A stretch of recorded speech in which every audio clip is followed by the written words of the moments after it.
見てきましたよ、国宝。お二人見てみましたもんね。もうなんか口コミでどんどん人気上がってるね。いやーめちゃくちゃ面白かったですね。自分は大好きな映画でしたけど、どうでした？ 3 時間もありましたけど。いや全然3時間退屈しなかったよね。いや本当ですね。あっという間だったよね。あれよかった。なんか体感時間は本当に短かった。目が離せなかったよね、展開からね。意外と3時間あるけど展開早いですもんね。ずっと何かこう展開があって、50年間を詰められてるんで、そのストーリーとしては、なんか全然こう間延びしないというか、舞台のところも結構カット割りも多くて、ガンガン話が進んでる感じありましたね。3時間もあったのにまだはしょられてる感じがしたもんね。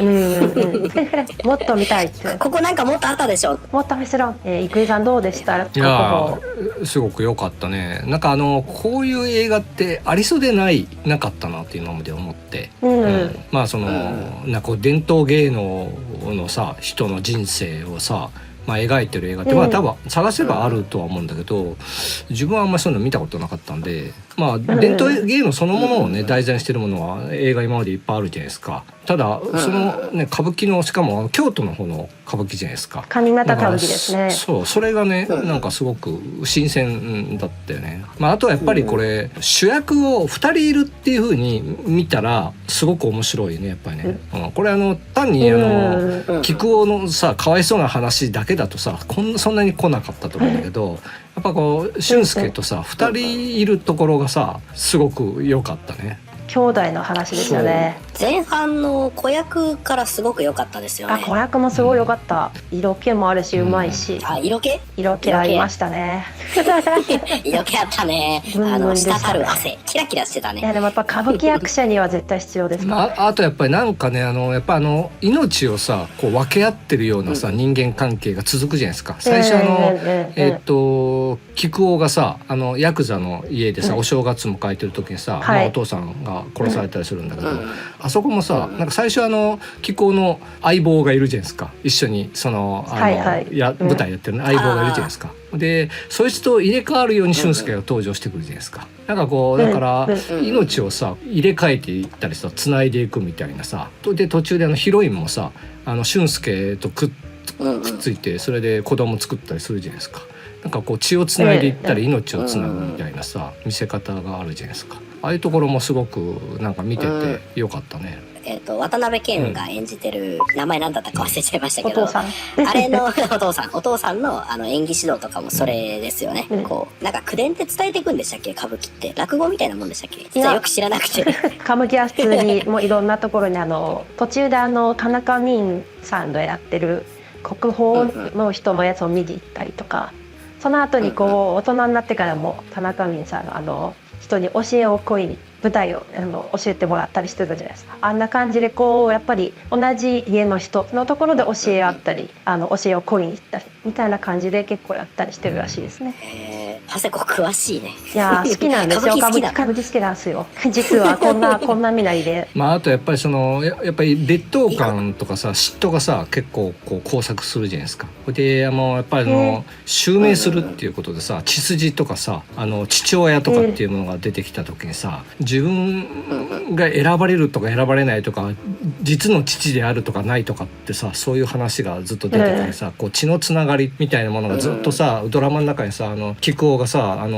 最初に置いてきてしまった女の子の話とかもさあってさ、実の血のつながりとさそこからなんかこうつながってるとかつながってないって話とさ、それからエゴや嫉妬がさこうずっと交錯するじゃないですか。そこがねなんかこう物を作ったり表現してる人だとどうしても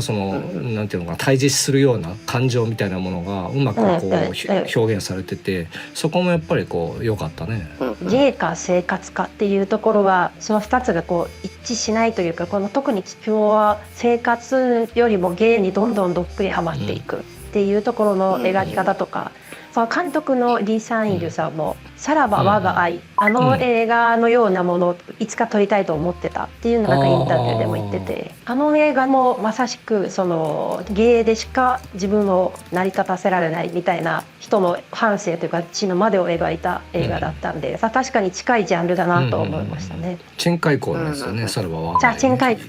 さらば我が愛ハオ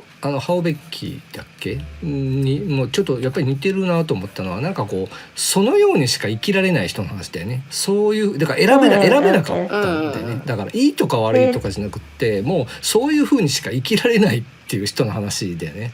だから血筋があろうがなかろうがもうそれしかないっていう人の生き方だよね。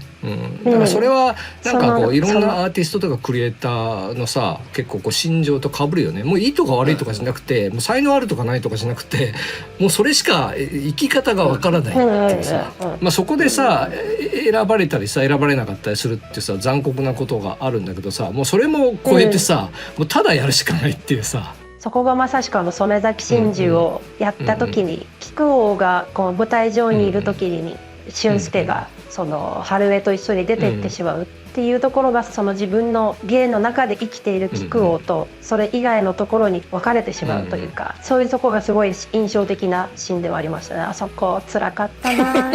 曽根崎真珠って結構自分も好きな演目で、近松門左衛門っていう人が書いてるんですけど、実際にあった大阪であった真珠をリサーチして演目化したものなんですよ。で最初は歌舞伎じゃなくて、あれは人形浄瑠璃の演目なんですけど、浄瑠璃で作られる演目って大体この人間の話ではなくて、その人間の運命がテーマなんですよね。その運命に人間がどんどんこうコントロールされるというか、その個の意思ではなく最初から決められた運命の中に翻弄されて、その中での悲しみっていうようなところを描く演目が多いので、そこがやっぱりテーマとしてやっぱり今回そこを中心にやっぱ曽根崎真珠を真ん中に置いてというか、基本に置いてっていうところはやっぱすごく、この原作の妙なのか、それをちゃんと映像化した映画の妙なのか、やっぱすごく感動しましたね。詳しい人と見に行けばよかった。でも分かんなくて面白かったでしょ。ガミちゃんどうでした？僕は全然その伝統芸能はもうせいぜい落語ぐらいしか見たことないんですけど、それでもやっぱり映像がすごいなとか、なんかすごいことやってんだなってのは伝わってくる。迫力があるっていう、すげえ頭の悪い感想だけど。ガミちゃんの姿で今落語を聞いてる姿がちょっと面白く思いから想像して面白かった。このやつ席にいたらつまみ出されちゃう。ハッピーの連れてきたの。歌舞伎とか見たりはしてるんですか？僕ね実は見たことないんじゃないかな。そうなんですね。どうですか、今度行きましょう。おすすめをしますよ。一説によると、玉三郎さんのその生い立ちがモデルになってるとも言われてるよね。やっぱそう見てて思いましたね。なんか晩年の私服とかもちょっと玉三郎さんに寄せてるなって感じしましたもん。最後の方の菊王が服装とかも、玉三郎さん自体も離縁の人ではなく、外から入ってきた人なんで、テーマとしてはすごく重要なモチーフなんだろうなと思いますね。じゃあなんかフィクションだなと思いながら見てたけど、必ずしもそういうわけじゃないんだ。フィクションではあると思うけどね。でもフィクションではある。あんなすごい始まり方する人そんないないと思う。背中にめっちゃ立派なモンモンが入ってますしね。いや、モンモンでいうとあれ個人的にすごくグッときたのが、あれミミズクのモンモンじゃないですか。でなんかこうセリフの中でもミミズクは蛇を持ってきてくれるっていう、そういう吉兆の印なんだって言ってるじゃないですか。で二人道成寺って鐘の上で二人で乗って踊る演目あったじゃないですか。あれって道成寺の待ってる主人公というか白拍子は実は蛇の化身なんですよ。後の流れとしては本当に蛇の化身に変身して暴れ回るっていう演目があるんですけど、脱いだ時にゼルダみたいな紋章が服になってるんですけど、あれヘビ鱗紋っていう、そのヘビであるっていうことが分かるものなんですけど、その二人上成寺をもう一度やる運命にあるっていうところがやっぱりその最初からこうちょっと匂わされてるっていうのがうまいなと思いましたね。なるほど。何かあってこう2人がバラバラになってももう一度あそこに運命としてもう最初から決められてるっていうところが、なんか2人の人間関係がさ出たり入ったりするじゃないですか。それはその歌舞伎の家に入ったり出たりするっていうのもそうだし、パートナーの女性が入ったり出たりするっていうのもそうだしね、だからそういう血とか、そういうこう家とかそういう人間関係とかがずっとこう出たり入ったりするっていうところがまあすごく面白い。またあと形に入るっていうさところがさ、女型っていうのは形に入るっていうことでさ、もうそれ生きるっていうことだっていうさ、そのやるしかない、そこもねすごく切実だったよね。なんかやっぱり何かを表現してる人とかアーティストとかクリエイターはやっぱその切実さに身につまされるかなって気がするね。やっぱり才能があるとかじゃないとかじゃもうないんだよね。やるしかないっていうさ行く場所も帰る場所もないっていうさ。それこそそのキャラクターだとやっぱり田中泯さんがやっていた万菊さんかな、役柄もすごい壮絶な、最後のこう部屋とかも何もないみたいな、単なる役者は単なる入れ物ですと、器でしかないってさ、持っていくものはないっていうさ、そういうことだよね。天皇の帽子すごかったですね。手招きするところね。そう田中泯さん自体がねもともと舞踏家だから、そのなんか動きはすごく優雅なんだよね。やっぱり本当にこういう歌舞伎とは一番遠い場所にいたって本人もなんか言ってますけどまあでもアーティストとしてさ、やっぱり生きるっていうのもやるしかないっていうところでやってきた人だから、もういいとか悪いとかじゃなくて、求められるとか求められないとかではなくて、やるしかないってとこで生きてきた人だから、それはそこら辺は切実な感じがうまく出てたのかなっていう気がするけどね。それこそ監督がやってた春金賞とかも結構それに近い真珠ものだったりとか、生き方が選べないっていう意味では同じだよね。で、いいとか悪いとか道徳を超えてね、もうそこしかないって、それをやるしかない、でそこでの絆しかないっていう、その生き様で、そういう意味で春金賞と似てるよね。生き様と、でもその先にやっぱ美しさとか、まあその春金だったらまあ音色だったりっていうところだったんですけど、その芸っていうものとその生きる生き様みたいなところ、そのね春金賞の時にもなんかどう捉えるかっていうのは監督の方でなんか考えはあったんですか？そうだね、やっぱりその生き方とか、なんかこう善悪を超えて、道徳を超えて、なんかもうそのようにしか生きられない人を描くっていうことかな。善悪ではないですもんね、確かに。そのようにしか生きられないっていうさ、そういう人ってやっぱりいると思うんで、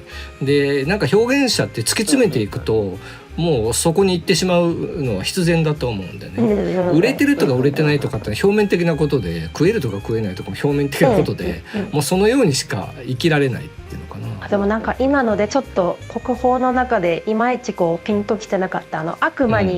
というか自分の魂を売るシーンあったじゃないですか。その弁天様だとかなんとかにこう手を合わせて、そこのセリフがいまいちこう腑に落ちてなかったり、今でなんかちょっと分かってきてるしますね。そういう善悪とかそういうところとは別の芸の中に入ってる。まあそうだね。あれもだから多分木久扇はさ、多分その時は無自覚なんだよね。で自分にかけた呪いにはまり込んでいくって話だよね。で最後その自分にかけた呪いがはまり込んでラストシーンを迎えるわけだよね。それがどういう呪いでどういうことになるのかっていうのが最後のシーンに来るわけだよね。美しい呪いですよね、あれは。まあ呪いというのか運命というのか、それが芸というのか、それが美なのか、こう見てていろいろこう考えていくうちにまた変わっていったり、あれってこういう意味だったのかもとか、いろいろ思い出しながら、多分原作を超えて映画的な編集の妙でうまくこういろんなニュアンスのことを回収していくっていう風なさディティールの作りになってて、そこもすごく良かったけどね。このチャンネルも運命のシネマステックスナックなので、最近ホラーも多いので呪い元からながらそれにしますから我々も何かに引き寄せられてこのバーに集まってるわけだからね景色が見たいっつってガミちゃんのガミちゃんのお正月になんか誰かが殴り込んできて大変なことになるとかもうちょっともう一回ちょっと時間あったら見に行きたいなとは思ってます。そうですね。ちょっとハセコに解説してもらいながら、歌舞伎をちょっと行きましょう。歌舞伎を見に行ってから、楽しみです。チャンネル登録、高評価よろしくお願いします。またのご来店をお待ちしております。